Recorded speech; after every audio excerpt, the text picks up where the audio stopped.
Okay, just preparing now to put the clutch cover on for the last time. We'll box her up for good.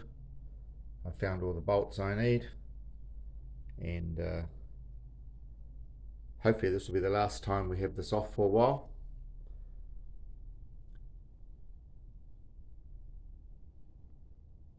It's been a while since I started actually working on this side of the engine, having to source some of the parts which had been lost by the previous owner. That when you strip the engine down, I got the engine and parts. You might remember seeing that in a previous video. So yeah, I'll have it boxed up in a few minutes, and then I can fill this engine with oil, and then I'm going to work on the ignition system. I've identified all of the connections from the stator.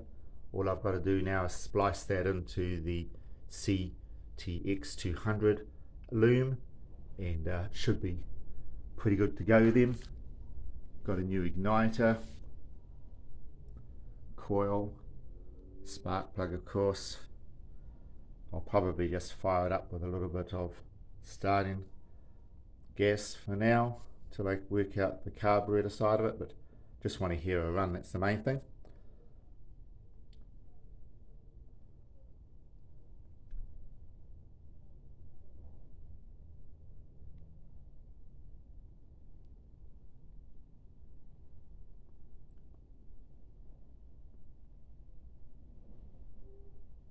It'd be great to hear her going, and I'm sure you'll enjoy hearing her run as well.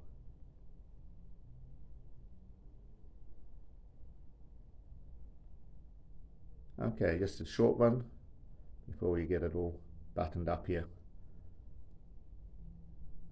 In case you're thinking about parts, if you've got your own engine stripped down, this is a little push rod here for the clutch, and the little thrust bearing there.